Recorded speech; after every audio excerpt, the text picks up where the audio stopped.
Welcome to another installment of the Arkansas Alumni Association's Lunch and Learn program. My name is Mary Kate Harrison and I work at the Arkansas Alumni Association. And today we're fortunate enough to have our own Chancellor Steinmetz, who will be hosting our Lunch and Learn for us today. So I'm going to introduce him real quick and then I'll let the Chancellor take it away. Dr. Joseph Steinmetz became the 6th Chancellor of the University of Arkansas in 2016. Among his priorities as Chief Executive Officer are advancing student success, creating more need-based scholarships, growing graduate programs, and continuing to advance diversity. To that end, Dr. Steinmetz oversaw the establishment of the university's 8 guiding priorities, which have led to new programs and initiatives like the Advanced Arkansas Scholarship Program to improve access for underrepresented students and the Chancellor's Discovery and Innovation Fund, as well as major advancements in research and commercialization. More recently, he announced 10 action items that would help distinguish the university as it looked to 2020 and beyond. Please welcome Chancellor Steinmetz. Thank you. I'm assuming you can hear me, so that's great. You never know. One of the things I noticed in this environment is there are at least 5 or 6 different platforms. And then almost once a day, I get on the wrong platform. So I'm on the right one, appears, because I can see everybody today. I want to first of all thank the Arkansas Alumni Association for doing these luncheon and learning events. I think they're a great way to connect in this very difficult world we're in right now, where it is a bit hard to connect, particularly for some of us that are used to this very one-on-one and other kinds of real personal connections. This was a very strange April. Typically, anytime from spring break to the end of the year in May and into June, Sandy and I are at sometimes 2 and 3 events in a single night celebrating the end of the year. All of that stopped before spring break. We haven't had an event at Fowler House or in the conservatory since I think late February, which is very, very bizarre. I'm very lonely and really looking forward to everybody getting together again at some point. I also want to thank the alumni and friends who are on here today for your constant support of the university.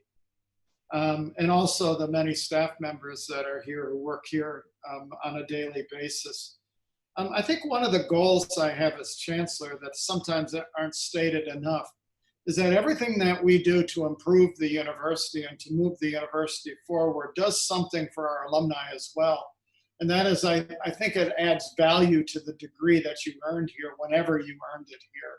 As our reputation gets better, I think the value of your degree gets better as well. And so that is sometimes a hidden and sometimes not talked about goal that we have in the university for our alums, but it certainly is one of those goals. So today what I thought I would talk about is how this pandemic that began about 3 months ago as it hit publicly has affected higher education, first from a very local perspective, and then I think a few minutes spent on some observations about some ongoing lasting changes and effects that I think this pandemic will have on the whole field of higher education, not just here at this university, but in others as well. So let me just highlight the major events that happened over the last 3 months that got us to this point today. And it was and some of you have been on other presentations that I made during the pandemic, and I've said the same thing. The first time really that we started having to make decisions about what to do in the university as the virus took hold around the world was actually engaged in athletics. I was at the SEC meetings and the SEC men's basketball tournament when that was probably the first indication that this was going to have some kind of an effect on higher education. And as you remember, that tournament was suspended and shut down after we played Vanderbilt in that evening. And prior to that, I had been with the SEC chancellors and presidents in several hours of meetings during that day to make a decision on what to do going forward. The decision to close the tournament was made probably about 5:30. It was too late on that evening to close out the two games because there were already fans in the arena.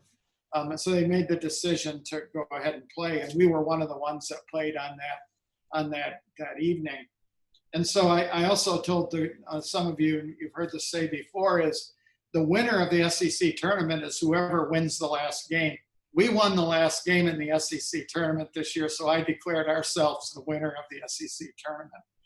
My SEC chancellors and presidents group don't agree with my assessment of things, but I'm sticking with it. So that was our really first indication that this was having an impact on higher education. And as important as athletics are, it's not the most important thing that we do at the university. And so it started to affect other things.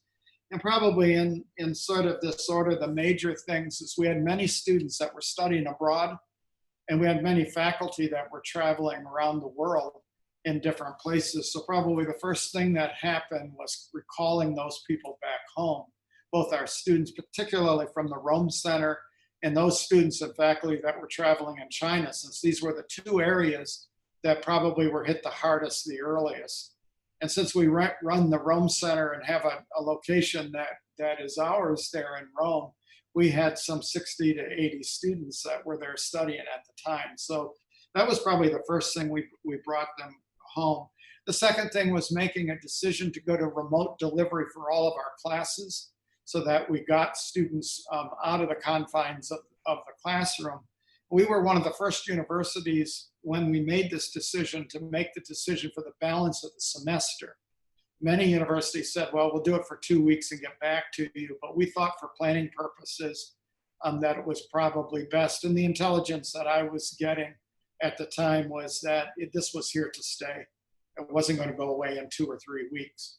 And so I think we wanted our faculty and our students to have some finality about what the semester was going to look like. So we really went to this remote delivery for the semester. The next thing we did was made the decision to close the residence halls.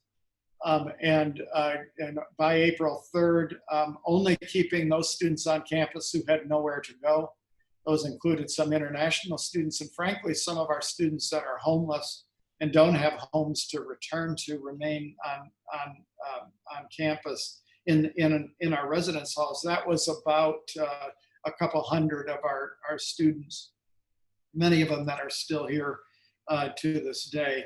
The other thing we did around the same time was make the decision to go to remote work for our staff and our faculty, minimizing the number that were on campus, again, to keep the congestion off of the campus and keep the campus as safe as possible. And so for the most part, our staff and faculty have been working remotely for the last 3 months. And I might add, doing a great job in this extremely trying times. We also suspended and canceled all events and gatherings that we had that were scheduled for the spring semester.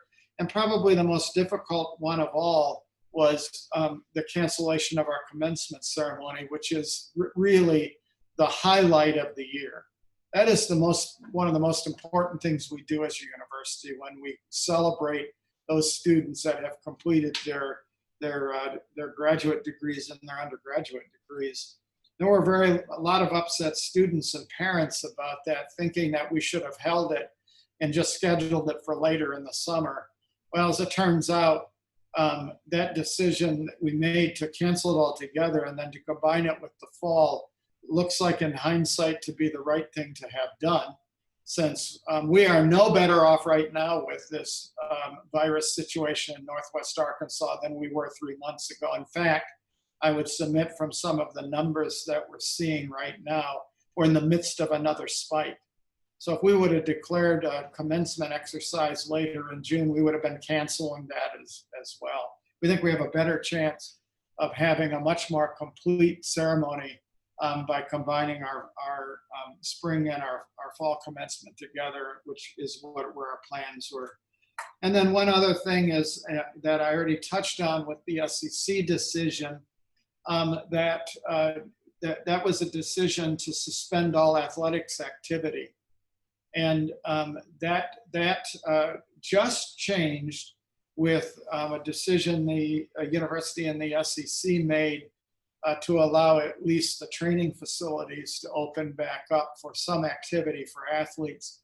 And so our athletes are at this particular point in time trickling back on campus for this February 8th opening date. And so that is really the first of our activities that are sort of formally open, but there has been no competition and no presence of athletes in training facilities or with coaches other than the virtual world that we've all been in. So that was another a big change. So what's the impact then of all of these changes? Well, it's hurt our finances tremendously, as you might think. And here are a couple of things that happen, or a few things that happen because of these closures. First of all, the state cut our 2020 budget by $8.2 million. That's the budget we're currently in for this year. These are hard cuts to make because we've allocated all the dollars in. We're in the last quarter of the year. And virtually the state is saying, give us back $8.2 million. So we covered that through sources centrally and returned the $8.2 million to the state for the 2020 budget.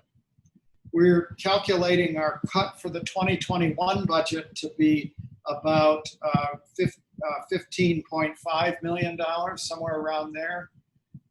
And that has been done with a series of cuts made at all of the central administration, as well as in some of in all of our colleges, to combine to come up with the $15.5 million to operate at a lower level than we were before. So what that essentially is doing is taking us from a budget and an allocation that was about $122 million down to around 108 million, somewhere around there, give or take a few hundred thousand. It's about a 12% cut of our state allocation. And so that's a pretty hefty cut to have to take at this time. We're hoping that the economy recovers and that some of these dollars come back. And even this fiscal year, meaning that 2021 fiscal year that we're entering in. Another hit that we took is when we closed the residence halls and our dining facilities, we also made the decision to rebate housing and dining payments back to the students and their parents. That was about a $6 million hit for that half a semester that we did that. And so if we just total up those three items, our budget going into 2021 is about $30 million lower than it was a year ago. So that's not an inconsequential hit, but we've managed to I think function fairly well, even in spite of taking this cut and tightening our belts whenever we can. Other lost revenue happened when we canceled summer events. That included the Walmart annual shareholders meeting that's on campus. That usually is a revenue generator for us in a way because it fills our residence halls and there are other services that we deliver for that. But that was only part of the story. We have many camps that are held during the summer that were all canceled, and some of those camps use, again, residence hall rooms, and in those residence hall dollars that are collected are used to then fund activities in the residence halls, as well as some of the debt that we've taken on to build the halls that we have. So that's not even calculated yet into what kind of hit we're going to see. We also reduced our tuition for fall or for the summer by about 10% because we subtracted out any of the fees that would have been in the tuition revenue that were related to campus operations that were no longer there because we're online now for the summer as well. So that's lost revenue of about 10% of our normal tuition. And then finally, the Board of Trustees made the decision a few meetings back to not have an increase in tuition going forward this year. And so at least for the fall semester, we didn't get the normal 2 to 2.5% tuition increase that we typically see. That applied to the fees as well. So that source of revenue on the tuition side was held flat.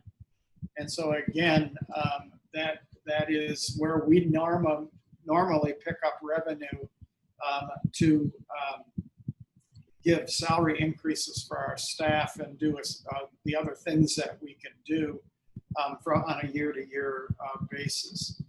And then the last thing that I'll mention is there's a lot of uncertainty surrounding what our actual fall enrollment will look like. And again, we have budgeted for a relatively flat enrollment, but we just don't know what fall will bring. Given some students and their families who fear coming back to a residential campus when the virus may be still active, to a lot of uncertainty about transfer students staying home, international students that aren't coming because of visa problems, and a host of things that we may see an enrollment decline. If we actually see an enrollment decline, that's again a series of lost revenue that will take us into 2021. Our predictions, by the way, are relatively flat at this point. Not a loss, but not a gain either. And so we're hoping that holds true. On the positive side about funding, we did receive a total of $15 million roughly from the CARES Act that was passed by Congress and signed into law by President Trump. 1/2 of that money, or $7.5 million, went directly to our students in a series of our payments that were made to students based on their financial need.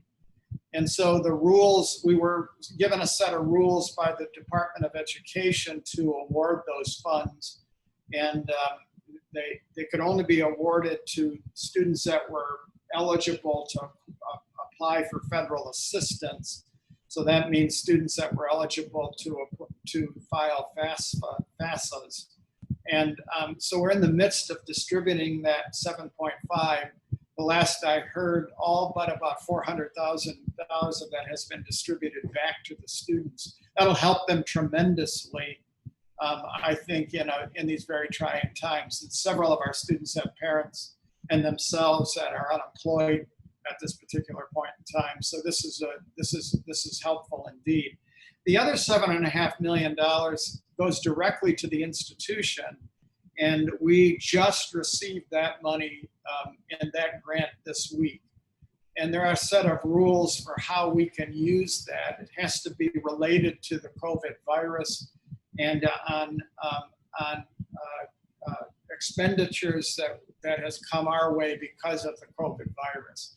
And so we're trying to figure out exactly what that means. But nonetheless, that $7.5 million will help us offset some of the higher costs that we've had going forward, that is included in at least some of that $30+ million that I spoke about earlier.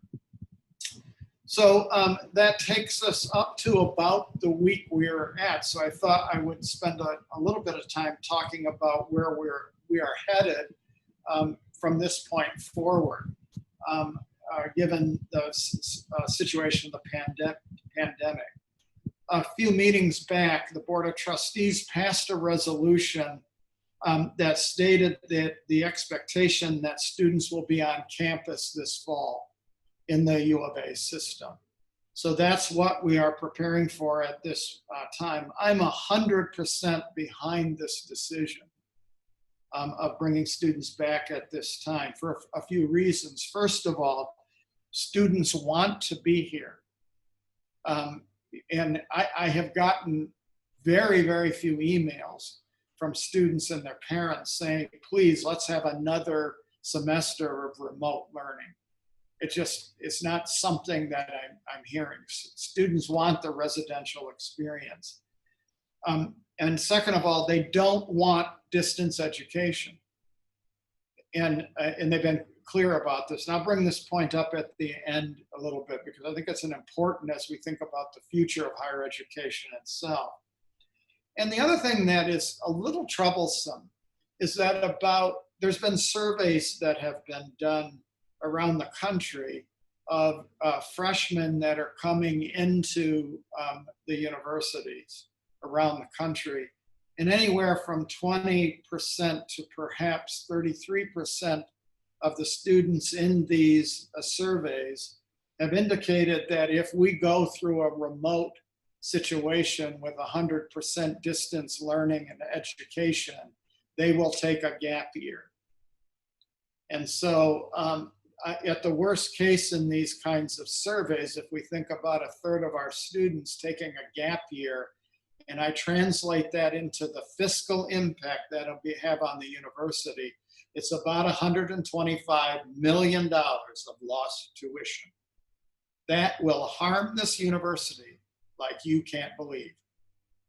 I don't know what we would do if we were faced with that particular situation. So from a fiscal perspective, the future of the university is dependent on, from a large extent, on these students coming here. And so that's really a big concern. If we lost a third, or that's a worst case scenario, of course, but my planning is always worst case. It's not best case.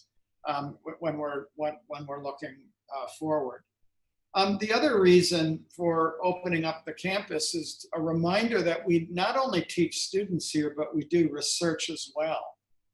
And the research on this campus and in other places around the country have been virtually shut down for this 3-month period of time. And there's millions of dollars in federal grants that are sitting there. And not only that, the whole lack of discovery and pushing our research and scholarship forward, including discovery that has to do with the coronavirus itself that has been slowed down because of the slowdown in research in most of the research universities as well. So there's another piece of our existence and our mission, this research piece that it has to get jump-started again as well. Hence, I'm really in favor of this reopening of the campus. So on June 1st, just this past Monday, we released the outline of a plan to reopen campus with some main features in it.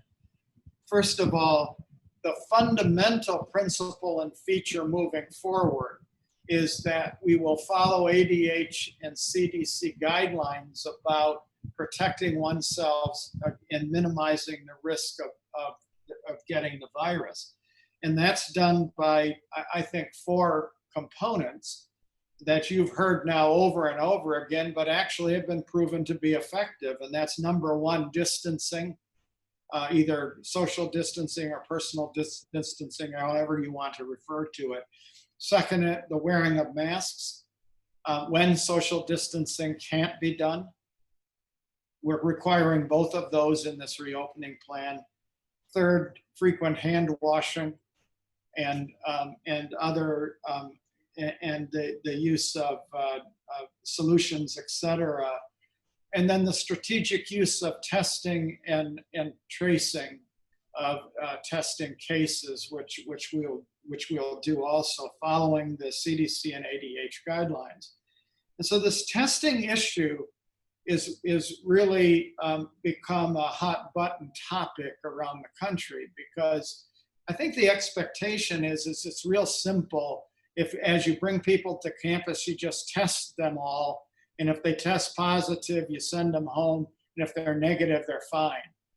But the people in healthcare and that in our public health don't advise this testing of every single individual because it only provides a snapshot of the day that you took the testing. It does not give you the comfort that because you tested positive on Monday, that you then will be positive on Tuesday and Wednesday and Thursday, et cetera. That's not the way this works.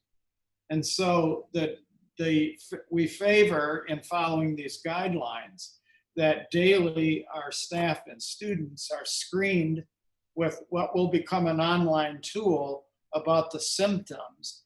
And if they have the symptoms of the coronavirus, it'll be recommended they stay home and contact either the Pat Walker Health Center or their physician for follow-up. And those two entities, a physician, either in our health center or the personal physician, will make the determination about testing or not. Because that's the way I think it's working with you right now sitting at home. If you suspect you have the coronavirus, you're contacting your healthcare provider and then following up advice given by that provider. So that's what we're going to do with the daily screenings, and urging our people to make sure they answer honestly. But with that, with the masks, which are mandated for non-social distancing situations, the social distancing, the hand washing, et cetera, there is some protection that's afforded. That's estimated to be anywhere from 90 to 95% protected by which of the agencies you actually look at and which data you actually look at as well. And so that's sort of from the health perspective where we're at. To further minimize the contact and to try to mitigate some of the chances of contracting the virus, we're making other changes as well. Even though we'll have face-to-face classes, we're trying to arrange the face-to-face classes such that they honor the social distancing, also involve frequent cleanings and other things in the classrooms themselves. And how do you keep the social distance classroom? Number one, we're urging the deans and the department chairs, whenever possible, to continue to teach remotely to our students. There are some classes that are actually can be done fairly well in that mode, and the students and faculty don't mind teaching in those modes. So if we keep a percentage of our classes in that mode, it actually frees up a lot of classrooms for use in the face-to-face. And there are ways to social distance the classrooms by using, for example, the larger classrooms and putting smaller classes in those larger classrooms, strategies of using half of the students or a third of the students at a time every third week, face-to-face, and the rest of it hybrid, et cetera. Remote will always be an option in these, because we are creating the situation for our students, because we do have students that have health issues as well. And so there are cameras being installed in all of the classrooms so that a remote delivery of what goes on in the classroom can be accessed by the students wherever they are. For those that can't come into the classroom because of compromised immune systems or other health issues there are. We're also urging faculty that are in that same category that may have health issues to have arrangements with their department chairs, et cetera, to teach remotely as well, to minimize their risk of exposure from the teaching side as well. Another thing is that we've altered the calendar a bit for this next semester. For one thing, we've canceled fall break, which was 2 days that we started doing a few years back. And the reason is that we believe it'll minimize the travel of our students from the campus back to home or wherever they're from, where they could be exposed to the virus from at somewhere else. And also, by the way, probably minimizes the risk that their families have of the contact of students that are traveling in. The other thing we're doing is asking our faculty to be prepared to go to 100% remote at Thanksgiving, after Thanksgiving, in other words.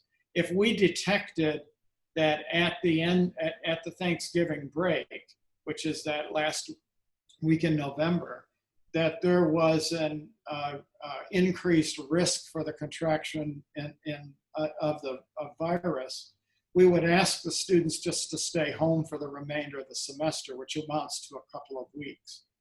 A lot of schools have done this and made the call right now by already altering their beginning date and their ending date, such that they have their ending on the Thanksgiving break.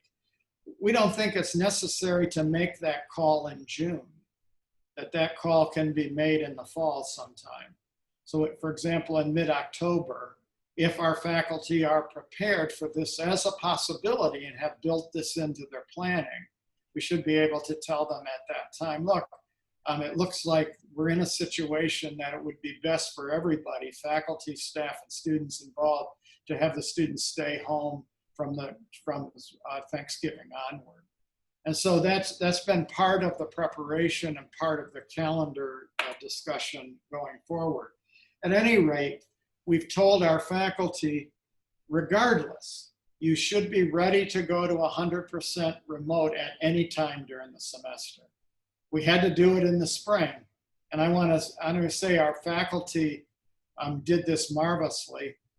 They did a great job of pivoting in about a 10-day period of time from this experience that students and they were used to for years and years to this 100% remote, which was very foreign to some of the faculty, but nonetheless provided an educational experience for our students for the remainder. I know this firsthand. I taught last semester.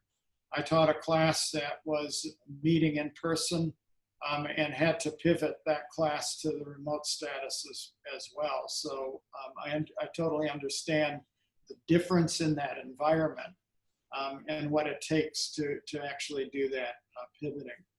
A few words about housing.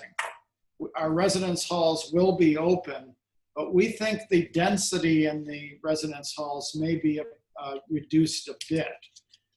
For one reason, this year, and I think this is, if it hasn't been announced already, it will be, we're waiving the freshman residency requirement. And this is for a couple of major reasons. One is if the parents and the students feel that they can find a safer place to live, meaning particularly with shared bathroom experience, without getting into the gory details, if they can find a living arrangement that they believe puts them in a less risky situation vis-a-vis the virus, then we said go ahead and do that. I'm not sure living in the apartments around this city is any safer than our residence halls are, where we actually can control cleaning and other things. And I tell parents that we can control the cleaning. And if I had two sons, we had no control over their cleaning when they were gone somewhere else. So I know firsthand this could be an issue. But nonetheless, we wanted to give the flexibility this year for that possibility. So that's one reason. And if some of our students actually choose that option, it also reduces the density in our housing.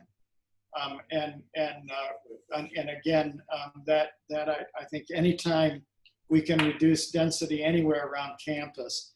And so the other things that'll change in housing is some of the common areas will be closed to prevent the congregation that goes on in those common areas. And we're also going to have an alteration in the way our dining rooms are used.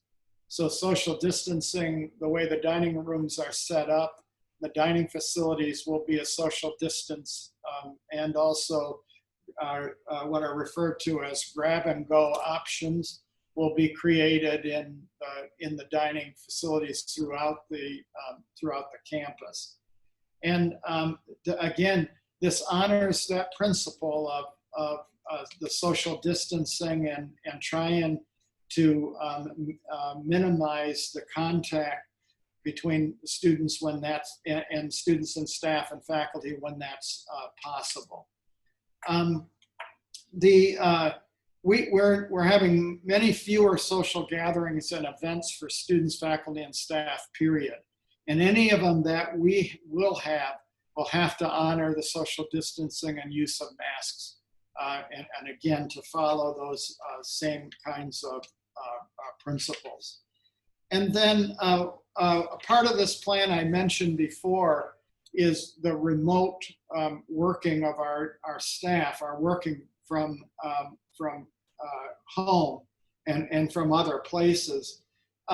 We're trying to make it clear to all of the supervisors around campus that we truly want to minimize the number of faculty and staff that are on campus. So if it's all possible for people to continue to work remotely, we're encouraging that. In fact, we're taking the opportunity to look at the staff situation and say, is it possible that we could permanently have the capability in some of our areas for some of our staff to work remotely, like is very common in the business world and in other places around the country. So we may know that because we just had to test it for the last 3 months or so. So we're serious about doing that. And there are some secondary benefits, not only about the virus, but about other things that happen. It would reduce the density of parking, for example, on this campus. And anything I can do to make parking better, I'm all for. Because believe me, I hear enough about parking.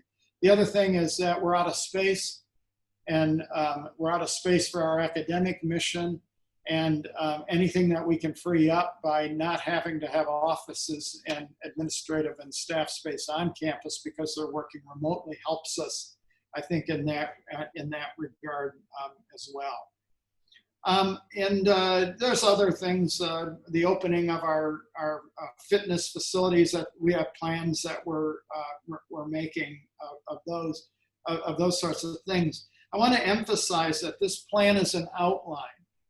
There are so many unanswered questions that you can't put into one comprehensive plan that you release on a given date. And so areas around the university, from housing to student affairs to academic affairs to FAMA, et cetera, are engaged constantly in conversations about the individual issues that come up. And so I think some of them may have read an article, for example, in the paper asking for a much more, by a group on campus asking for a much more comprehensive plan. By the time the fall rolls around, there will be a very comprehensive, I think, plan with details on a lot of the areas, such as housing and academic affairs and student affairs, Greek life, et cetera, that groups of people are working on with the specifics that are needed to give the good direction that I think moves us forward and keeps us mitigating the risks here. So those items are being taken up as we speak, and it's a constant thing. So let me close and then open it up for any questions or discussion that you have by just 5 major points I want to make in general about higher education, about what the impact of this pandemic is as I see it. Number 1, there are profound, lasting financial implications of this pandemic. Profound. I've told you how it affected us, but it's affected every university and every college and every school in this country, just like it affected us. So for state schools, what they've almost all seen is a general reduction in their state support. And there are no guarantees this state support will ever come back.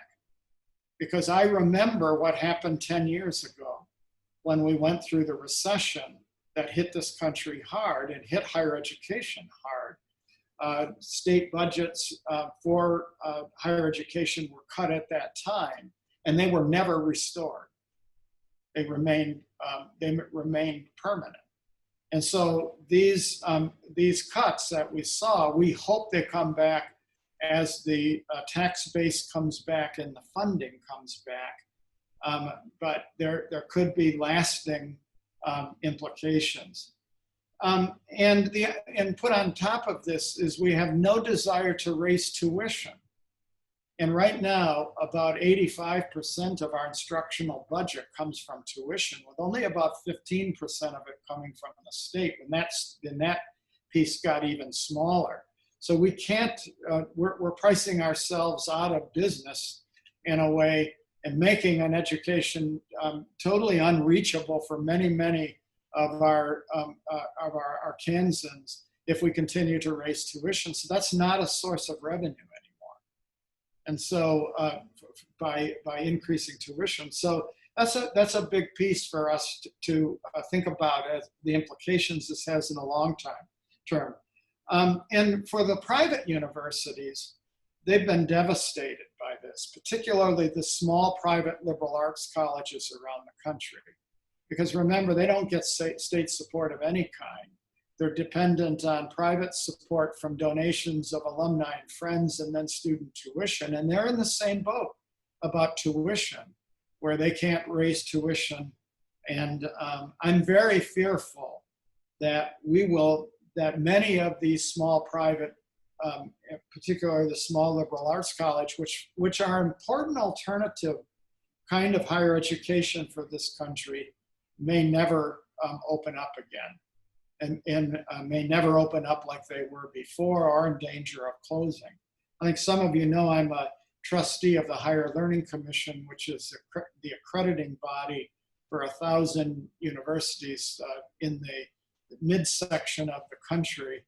And we look at the financial struggles on a regular basis of universities and colleges. And this number of struggling financial universities is increasing every one of these trustees meetings that I go to.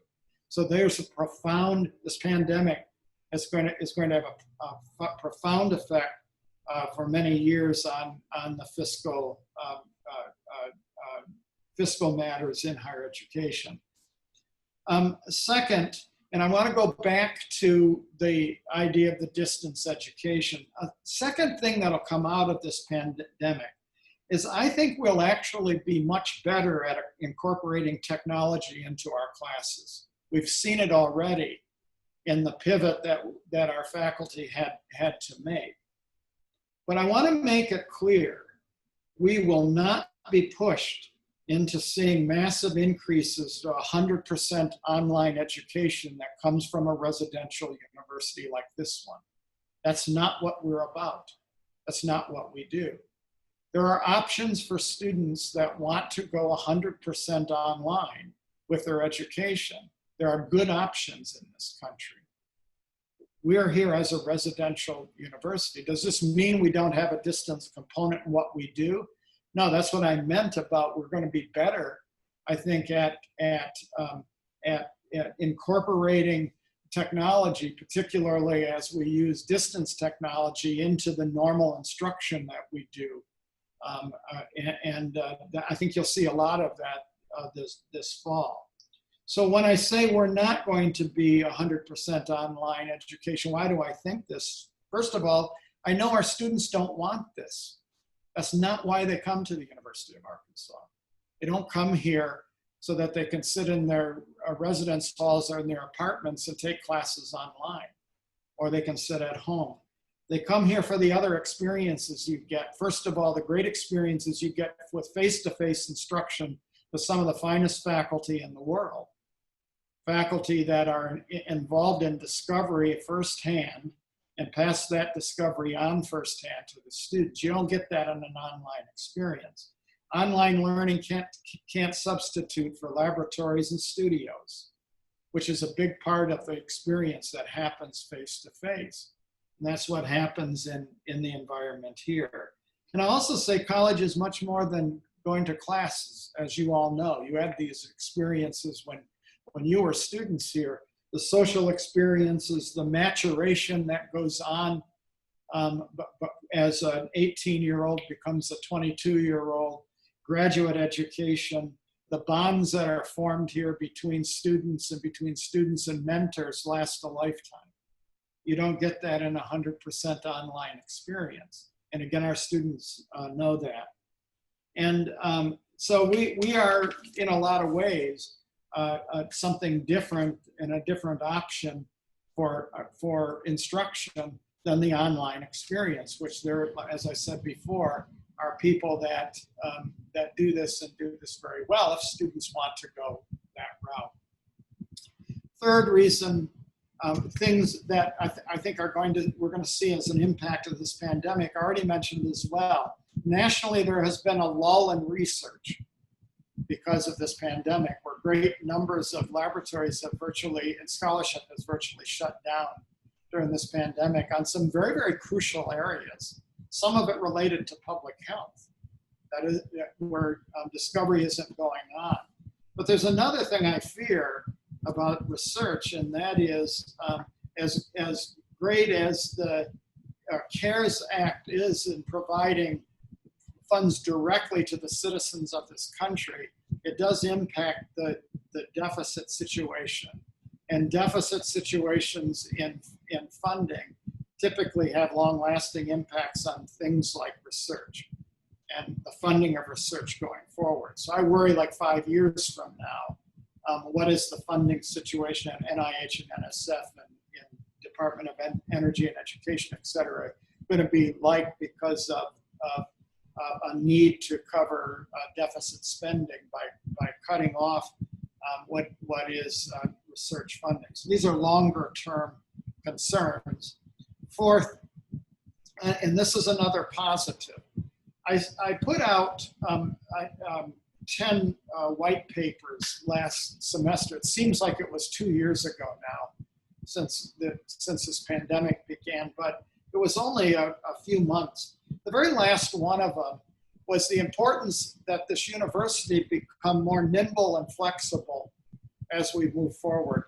You know what? This pandemic has demonstrated we can be flexible and we can be nimble. If nothing else, it's demonstrated that we have the people here that are capable of doing this, because it's happened to us all over this university in just about everything we do, where our faculty and our staff and our students have demonstrated they are flexible and they are nimble in light of this pandemic. And then the last thing I'll say is that I've spent a lot of time in the last couple of months in meetings with my fellow chancellors and presidents from around the country on dealing with the pandemic and dealing with issues that have come up and the impact that this pandemic has had on higher education. One thing I sense that I've never seen before is a sense of greater collaboration among the universities. Instead of being competitors of one another, they seem to be much more collaborative in coming up with solutions, I think, to help students and to help faculty and to help staff.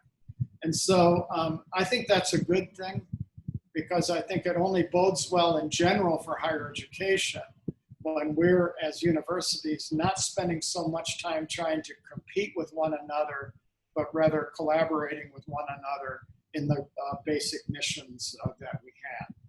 So I'll stop there. I hope I've given you a snapshot of what's been going on at the university, but a little bit more about, I think, a greater sense of within higher education about what people are talking about when it comes to more lasting effects of this pandemic. And I'll open it up now for anything you want to do in the remaining time. All right, I'm going to open the chat back up for everyone. And if you have a question, feel free to write it in the chat. I'll select a couple of questions, and those that we don't get to, we'll do our best to follow up with. We do want to be respectful of everyone's time. So if you do have a question, I've opened the chat back up. So if you'd like to type one in the chat, please feel free to.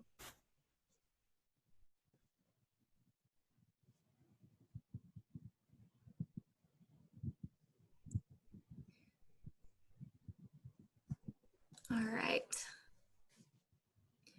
We have one here. It's from Regina Hopper. It says, what are the plans for dealing with students who do get sick? Yeah, thank you, Regina, for reminding me that, because that's actually in the plan as well. What we've done is secured space to set up, which is in essence a quarantine and a place to separate students that are not only contract the virus, but are exposed to it. So again, this is the importance of the contact tracing that people are talking about. These are spaces both on campus and off campus that we've secured so that we can put students there. And again, we're also setting up the classes such that they have this continuing remote capability for students that can't be there in present. So if a student made a decision, I think I'd rather spend my 14 days in isolation at home than somewhere in Fayetteville, they would have that option and still be able to take place in what's going on in the classroom because of trying to do this remotely. But we've already set up quarantine space, and we have a memorandum of understanding with the city of Fayetteville for first responders. And we did this some time ago to provide space in case they needed quarantine space if things got bad locally and they couldn't go back to their families. So we opened up portions of our residence halls and set them aside for this purpose. So those quarantine spaces would also be usable for our students if they were needed. Thank you. We have one more here from Brett Schulte. He's seeking clarification on the point whether or not faculty need to receive an OEOC accommodation if they want to continue teaching remotely in the fall. I think the department chairs and the deans are the ones that will make the determination, not OEOC, about teaching in that accommodation. So those are discussions about the way the teaching is delivered that will go through the department chairs and the deans. The other part of the workload, which includes research and service, typically OEOC would take because the claim is one of a health issue, typically would make that accommodation. And of course, they're always open in the sense that if there's an issue or dispute between the faculty member and the academic unit itself, we have OEOC sometimes gets involved in the ability to take a look at that dispute. But I want to emphasize, we have asked our deans and our department chairs to be as flexible as possible when it comes to how the faculty want to teach their classes, because we totally understand issues of surrounding fear about this virus, as well as the fact that there are underlying conditions sometimes that it would be best if remote teaching continued for those particular faculty members. So that's the goal. Perfect. We'll do one more question here.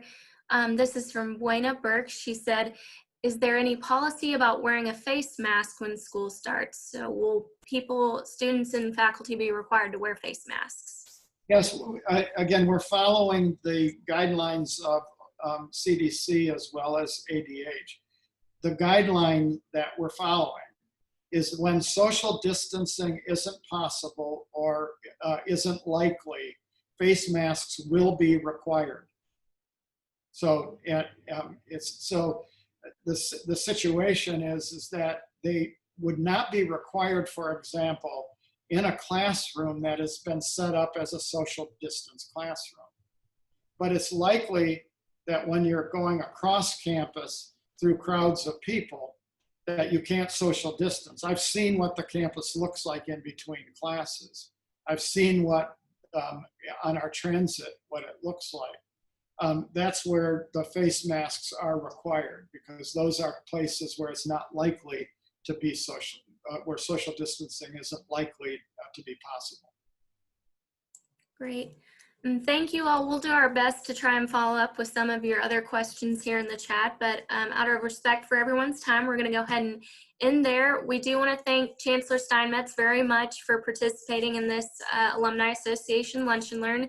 We do appreciate you taking the time out of your busy schedule for to come on and talk with us a little bit more so we can find out what's going on at the university even while we are in remote status. But